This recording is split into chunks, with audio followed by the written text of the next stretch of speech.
حاضرین کرام،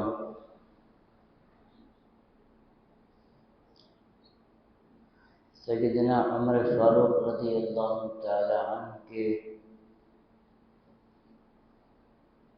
مناقب کا کوئی مختصر سا ایک حصہ گزشتے سے پیوستہ جمعہ میں نے بیان کیا تھا، اور اس جمعہ انشاءاللہ سیدنا عثمان بن عفان ذو النورین صاحب الحیاء والایمان رضی اللہ تعالی عنہ کے مناقب میں سے کچھ حصہ آپ حضرات کے سامنے رکھنے کی کوشش کروں گا۔ چونکہ ربیع الاول بھی قریب ہے،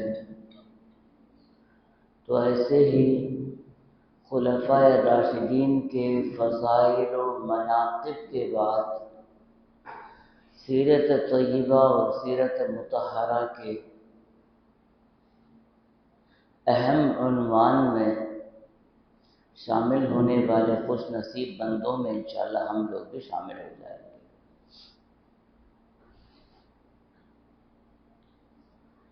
سیدنا عثمان بن عفان رضی اللہ تعالی عنہ کا شمار ان بڑے بڑے صحابہ میں ہوتا ہے جو مکی دور میں سب سے پہلے اسلام لانے والوں میں، جہاں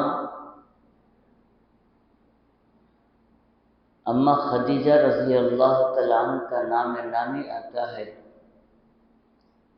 جہاں سیدنا ابو بکر صدیق رضی اللہ تعالی عنہ کا نام نامی آتا ہے، اور سیدنا علی کرم اللہ وجہ کا نام آتا ہے، وہیں سیدنا عثمان بن عفان رضی اللہ تعالی عنہ کا بھی نام آتا ہے۔ کیونکہ ایک طرف جتنے مکے کے سردار تھے، اس دعوت اسلام کو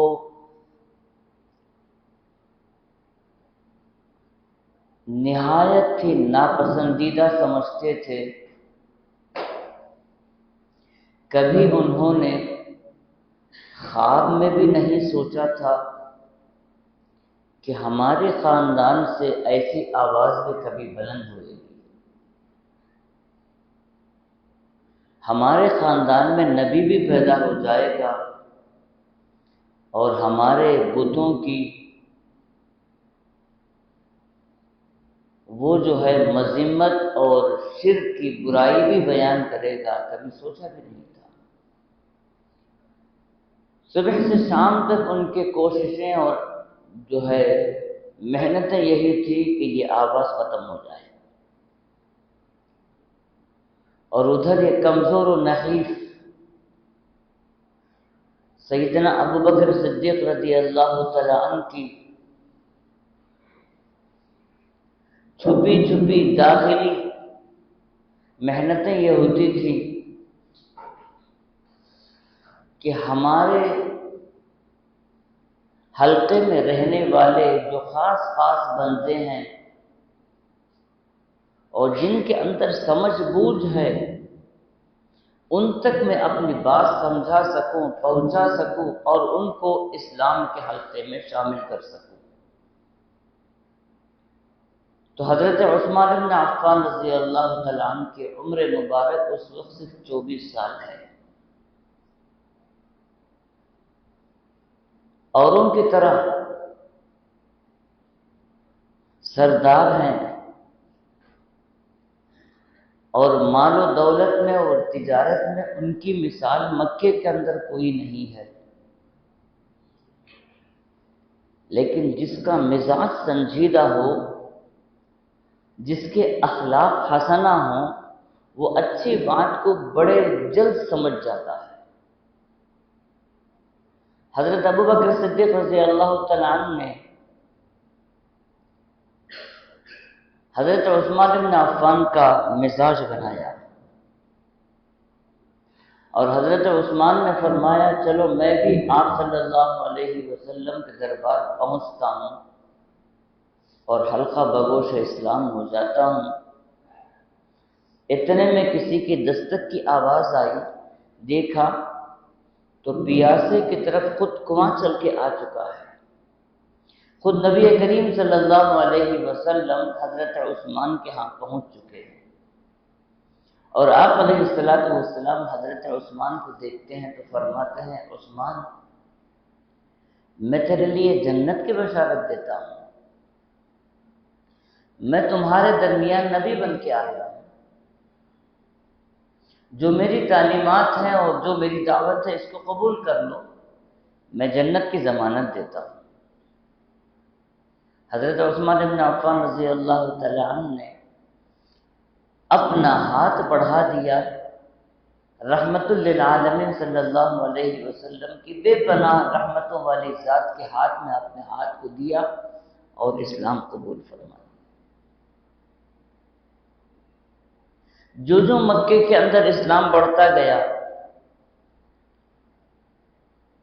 ویسے ویسے مکے کے لوگوں نے مسلمانوں کو مکے کے اندر رہنا تنگ کرنا شروع کر لیا، طرح طرح سے ظلم کرنا شروع کیا، تکلیفیں دینا شروع کیا۔ تو جس وقت سارے مسلمان پریشان تھے، حضرت عثمان رضی اللہ تعالی عنہ نے بھی رسول اکرم صلی اللہ علیہ وسلم کے دختر مبارک حضرت رقیہ کو اپنے ساتھ لے کر حبشے کی طرف نکل گئے۔ یہ پہلی ہجرت ہے جو اسلام میں ہوئی ہے، اور صحابہ کرام میں جن صحابہ نے دو ہجرتیں کی ہیں، ایک ہجرت حبشے کی طرف، دوسری ہجرت مدینے کی طرف، ان کا الگ ہی ایک مقام ہے، ان کو صاحب الہجرتین بھی کہا جاتا ہے، دو ہجرتوں والے۔ اسلام کے خاطر جو ہے انہوں نے دو مرتبہ تکلیفیں برداشت کی ہیں۔ ایک ہے سفر میں گھومنے پھرنے کے لیے سفر کرنا، ایک ہے اپنے جان مال گھر دار سب چھوڑ چھاڑ کر اپنے محبوب بستی کو خیرباد کرتے ہوئے اپنے دوست و احباب کو چھوڑ کر تنہا کی زندگی گزارنا۔ وہ انہی لوگوں کو تکلیف معلوم ہوگی جنہوں نے ایسی تکلیفوں کو برداشت کی ہے۔ اب یہ لمبی بات ہے کہ جب حبشے کی طرف گئے، ایک مدت گزری، مکے کی طرف سے ایک سازش رچائی گئی، ایک افواہ پھیلائی گئی کہ سارا قریش جو ہے سب کا سب اسلام قبول کر چکا ہے۔ حبشے کے مسلمانوں کو جب معلوم ہوا کہ سارا مکہ اسلام قبول کر لیا ہے تو بڑا خوش ہوئے، اور وہ سب کے سب وہاں سے اپنا بورا بسترا جو ہے لپیٹ کے مکے کی طرف آ گئے۔ یہاں آ کے دیکھے تو یہاں کوئی فرق نہیں تھا، دشمن کے دشمن یوں ہی تھے۔ تو بعض صحابہ کرام نے دوسری مرتبہ ہجرت حبشے کی طرف کی، لیکن حضرت عثمان بن عفان رضی اللہ تعالی عنہ مکے ہی میں رہ گئے۔ اور حضرت عثمان جب اسلام قبول کیے ہیں تو جیسے اور صحابہ کرام کو اسلام قبول کرنے پر تکلیفوں کا سامنا کرنا پڑا، ویسے ہی حکم بن عمر حضرت عثمان کا چچا تھا، جو بچپن سے حضرت عثمان کو پالا تھا، اس نے جتنی تکلیفیں دینا ہے وہ ساری تکلیفیں دیا، جتنا مارنا ہے وہ مارا، جیسے گھر سے باہر کرنا ہے ویسے گھر سے بھی باہر کیا۔ یہ اور بات ہے کہ ہجرت کے بعد بہت سو کو جو اسلام کی توفیق ہوئی تھی، رسول اکرم صلی اللہ علیہ وسلم نے حکم بن عمر کو کہا گیا کہ حکم بن عمر کو مکے سے شہر بدر کرو، طائف کی طرف پہنچا دو۔ اب ان کے اسلام کے متعلق کوئی کھلی بات میرے نظر میں نہیں آئی، لیکن ان کو طائف کی طرف جب شہر بدر کیا گیا، حضرت عثمان رضی اللہ تعالیٰ عنہ باوجود ہے کہ اتنی تکلیفیں کہ انہیں مجبوراً حبشے کی طرف جانا پڑا، مجبوراً مدینے کی ہجرت کرنا پڑا، ساری چیزیں ہیں، لیکن جب اپنا چچا بچپن سے پالا ہوا باپ جب وہ طائف کو شہر بدر ہوا، رسول اکرم صلی اللہ علیہ وسلم کی خدمت میں پہنچے، یا رسول اللہ میں سفارش کرتا ہوں اس کو واپس طائف سے بلانے کے لیے۔ طائف سے بلایا گیا اور اس کے بڑھاپے میں حضرت عثمان رضی اللہ تعالیٰ عنہ نے 1,00,000 درہم دیے اور فرمایا کہ اپنے بال بچوں کو اس کے ذریعے جو ضرورتیں ہیں ان ضرورتوں کو پوری کرو۔ حضرت عثمان رضی اللہ تعالیٰ عنہ کے متعلق صحابہ کرام میں جملہ صحابہ کرام کی شان یہ ہے کہ ہر گلے را رنگ و بو دیگر است۔ جتنے پھول ہوتے ہیں اپنی اپنی جگہ وہ پھول ہوتے ہیں، جہاں جہاں جاتے ہیں وہ مہکتے ہیں، ان میں سے خوشبوئیں جدا جدا ہوتی ہیں، لیکن کسی خوشبو کو زیادہ اور کم نہیں کہا جا سکتا ہے، کسی کو اچھی اور بری نہیں کہی جا سکتی ہے، ہر پھول پھول ہے۔ ویسے صحابہ کرام کی شان اپنی جگہ اپنی ہے۔ حضرت عثمان غنی رضی اللہ تعالیٰ عنہ کے متعلق رسول اکرم صلی اللہ علیہ وسلم نے فرمایا لِكُلِّ نَبِيٍّ رَفِيقٌ وَرَفِيقِ فِي الْجَنَّةِ عثمان۔ یہ ترمذی کی روایت ہے کہ ہر نبی کے لیے ایک رفیق ہوتا ہے، ایک دوست ہوتا ہے، اور میرا جنتی جو ساتھی ہے، جو جنتی میرا رفیق ہے، وہ عثمان ابن عفان ہے۔ ایک مرتبہ رسول اکرم صلی اللہ علیہ وسلم اور صحابہ کے درمیان بیٹھے ہیں بے تکلف انداز میں۔ رسول اکرم صلی اللہ علیہ وسلم صحابہ سے بے تکلف ہوتے تھے اور صحابہ آپ صلی اللہ علیہ وسلم سے بے تکلف ہوتے تھے۔ بے تکلف ہونا الگ چیز ہے، بے ادب ہونا الگ چیز ہے۔ جیسے باپ کے ساتھ بیٹا بے تکلف ہوتا ہے، بے ادب نہیں ہوتا ہے۔ بڑے بھائی کے ساتھ چھوٹا بھائی گھر کے اندر ماحول ایک ہے تو بے تکلف ہوتا ہے، بے ادب نہیں ہوتا ہے۔ بے ادبی جب ہو تب جا کر ناراضگی کا مسئلہ ہے، بے تکلفی۔ لقد جاءکم رسول من انفسکم عزیز علیہ ما عنتم حریص علیکم بالمؤمنین رؤوف الرحیم۔ یہی بے تکلفی کا صدقہ ہے۔ صحابہ اپنے ہر ضرورت کو، ہر پریشانی کو آپ صلی اللہ علیہ وسلم کے سامنے ظاہر فرماتے تھے، اور آپ علیہ السلام مسلمانوں کے حالات پر ہمیشہ کڑتے رہتے تھے، اور مسلمان کے اعمال پر جو ثواب کم مل رہا ہے اس ثواب کو بڑھانے کے لیے آپ ہمیشہ متفکر اور غمگین ہوتے تھے۔ یہ ساری چیزیں تو صحابہ کے درمیان آپ بے تکلف بیٹھے ہوئے ہیں۔ کبھی کپڑا ادھر سے بھی ہٹا ہوا ہے مونڈے سے بھی، اور کبھی پیر کے اوپر سے بھی کپڑا تھوڑا ہٹا ہوا ہے، آپ آرام سے بیٹھے ہوئے ہیں۔ حضرت عثمان غنی رضی اللہ تعالیٰ عنہ نے سلام فرمایا، اندر آنے کی اجازت چاہی، تو آپ صلی اللہ علیہ وسلم نے گویا ایسے سمجھو کہ اس چادر کو ایسے کیا اور اس کو ایسے کیا اور فرمایا کہ اندر آ جاؤ۔ صحابہ کرام میں سے بعض نے پوچھا یا رسول اللہ آپ تب سے تو بے تکلف بیٹھے تھے، عثمان آنے پر آپ اپنے کپڑوں کو سمٹ کے بیٹھ رہے ہیں، تو آپ صلی اللہ علیہ وسلم نے اس وقت جو فرمایا الا استحی من رجل یستحی فیہ الملائکہ، ایسے کچھ الفاظ ہیں۔ آپ نے فرمایا کیا میں ایسے بندے سے حیا نہ کروں، ایسے آدمی کے آنے پر حیا نہ کروں جو حیا کا پیکر ہے، اور فرشتے بھی اس سے حیا کرتے ہیں۔ فرشتوں میں بھی اس کی بڑی لاج رکھی جاتی ہے۔ ایسا بندہ جب اندر آتا ہے تو کیا میں حیا نہ کروں؟ رسول اکرم صلی اللہ علیہ وسلم نے اس طریقے سے فرمایا۔ وقت مختصر ہے جمعے کا، تمہیں مختصر باتیں کہنے جا رہا ہوں۔ صحابہ کرام رضوان اللہ علیہم اجمعین کو رضی اللہ عنہم ورضوا عنہ جو ہم کہتے ہیں، یہ جو لقب ملا ہے حضرت عثمان ہی کا صدقہ ہے۔ سن ہجری 6 میں رسول اکرم صلی اللہ علیہ وسلم عمرے کی نیت سے، کعبۃ اللہ کی زیارت کی نیت سے کعبۃ اللہ کی طرف نکلتے ہیں۔ ابھی مکے کے قریب ہیں، ان سے کچھ عہد و پیمان ہونا ہے، باتیں کرنا ہے، اجازت لینا ہے۔ 1400 صحابہ کرام آپ کے ساتھ ہیں۔ حضرت عثمان رضی اللہ تعالیٰ عنہ واحد وہ ہیں جن کی تجارتی تعلقات میں جتنے مکے کے تاجر ہیں ساروں میں آپ کی بڑی مقبولیت ہے۔ رسول اکرم صلی اللہ علیہ وسلم نے حضرت عثمان کو بھیجا کہ آپ جاؤ بات کرو۔ حضرت عثمان غنی گئے، رات دیر ہوئی، حتیٰ کہ رات پوری ہو جانے پر بھی واپس نہ آ سکے،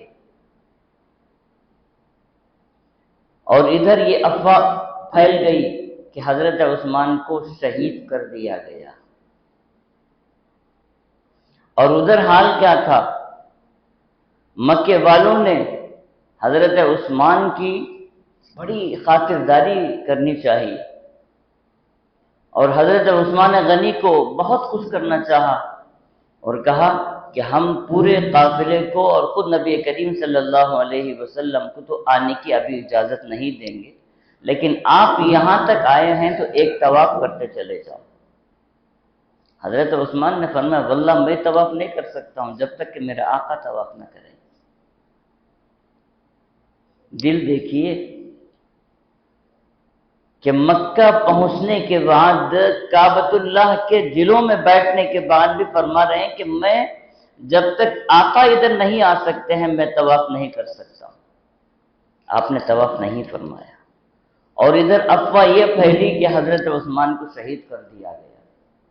1400 صحابہ کرام تڑپ رہے ہیں، یا رسول اللہ یہ افواہ جب صحیح ہو گئی ہم یہ خون عثمان کو کبھی معاف نہیں کر سکتے ہیں، اس خون عثمان کو ہم معاف نہیں کر سکتے ہیں۔ 1400 صحابہ کرام جب کہتے ہیں تو رسول اکرم صلی اللہ علیہ وسلم بھی فرماتے ہاں صحیح بات ہے، ہم خون عثمان معاف نہیں کر سکتے ہیں۔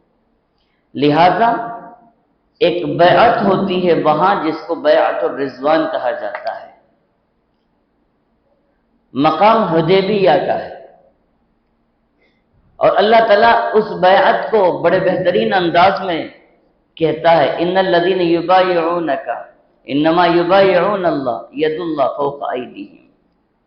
اس وقت کو بھی دیکھو، اس منظر کو بھی دیکھو جس وقت سارے صحابہ کرام اپنے حبیب محبوب دو عالم صلی اللہ علیہ وسلم کے ہاتھ میں ہاتھ دے کر بیعت کر رہے تھے۔ اس بیعت کے وقت تم سمجھے ہوئے تھے کہ تمہارے ہاتھ صرف نبی کے ہاتھوں میں ہے، اور تم نے یہ نہیں دیکھا ید اللہ فوق ایدیہم، تمہارے ساروں ہاتھوں کے اوپر میرا بھی ہاتھ تھا، اس بیعت میں میں بھی شریک تھا۔ یہ بیعت کب ہو رہی ہے، کس کے لیے ہو رہی ہے؟ خون عثمان پر ہو رہی ہے۔ اور اللہ تعالیٰ نے اس کو فرمایا لقد رضی اللہ عن المؤمنین اذ یبایعونک۔ 1400 صحابہ کرام ایک دل ہو کر جب بیعت ہو رہے تھے، اللہ تمہارے ساتھ اپنی مرضی اور اپنی رضا کا اعلان فرما رہے تھے۔ رضی اللہ عنہم ورضوا عنہ ہے، لقد رضی اللہ عن المؤمنین اذ یبایعونک تحت الشجرہ، ایک درخت کے نیچے تم لوگ بیعت ہو رہے تھے، بیعت کر رہے تھے۔ اس وقت میرا ہاتھ بھی تمہارے ہاتھ کے ساتھ تھا، اور تم 1400 صحابہ کرام کے ساتھ میں نے اپنی رضا کا بھی اعلان کیا۔ کب؟ اس وقت جب کہ تمہارے دلوں میں ایک وسوسہ پیدا ہو چکا تھا۔ حالانکہ اللہ کو معلوم ہے حضرت عثمان سلامت ہیں، لیکن اللہ تعالیٰ نے اس خبر کو نبی تک بھی نہیں پہنچائی، کیونکہ اس کے ذریعے ایک بیعت الرضوان کی رسم ادا کرنی تھی، اور رسول اکرم صلی اللہ علیہ وسلم بھی خون عثمان پر بیعت فرما رہے ہیں، اور آج بعض لوگ خون عثمان پر خوشیاں منا رہے ہیں، اور معلوم ہے اس بیعت میں اللہ تعالیٰ نے اپنی رضا کا اعلان فرمایا تھا۔ آج اس خون عثمان پر خوشی منانے والوں کے ساتھ اللہ کی پھٹکار نہ ہو تو کیا ہو سکتی ہے؟ اور حضرت عثمان غنی رضی اللہ تعالی عنہ اسلام کے لیے انہوں نے اپنی رقم کو اتنا نچھاور کیا کہ دولت کتنی تھی اس کا اندازہ نہیں ہے، کیونکہ حضرت عثمان کو جب خلافت سے مالا مال کیا گیا تو بعض ناہنجار لوگوں نے حضرت عثمان کو کنبہ پرور کہا تھا، حالانکہ بیت المال میں جو خزانہ تھا وہ حضرت عثمان ہی کا تو تھا۔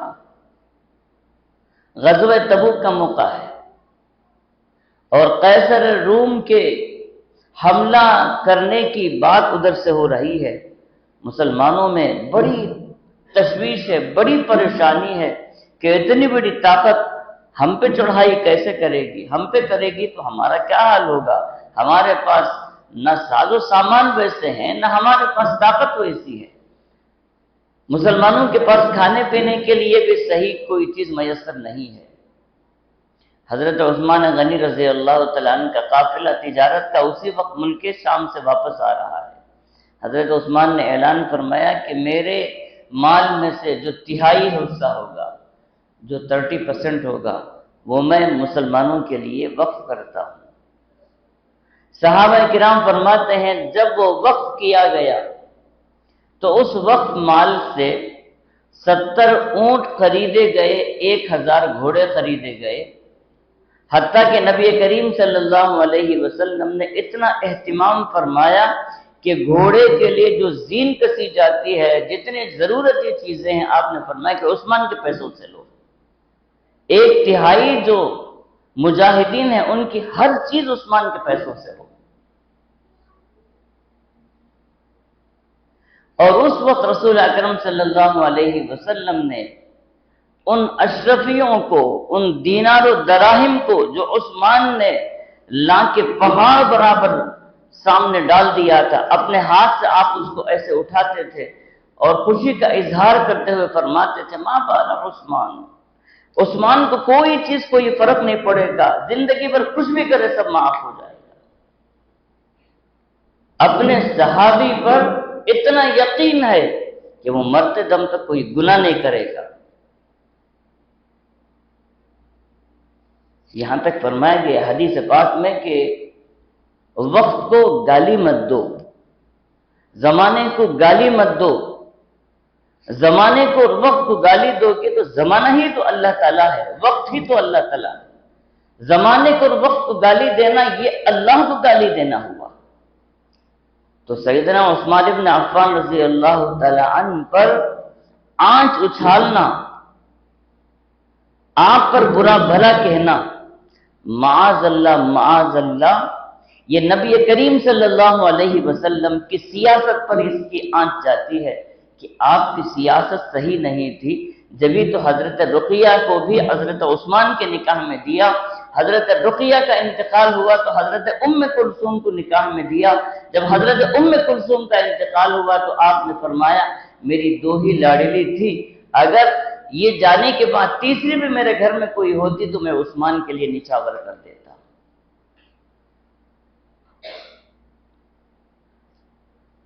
فتنے آنا یہ کوئی عجیب چیز نہیں ہے، فتنے کی تو پہلے ہی سے خبر ہو چکی تھی۔ ایک مرتبہ حضرت عمر فاروق رضی اللہ تعالیٰ عنہ بیٹھے ہوئے ہیں، حضرت حذیفہ ابن الیمان رضی اللہ تعالیٰ عنہ آئے تو فرمایا میرے ماں باپ تجھ پر فدا ہوں، تجھ سے زیادہ حدیث بیان کرنے والا کوئی نہیں ہے، مجھ پہ حدیث بیان کرتے جا۔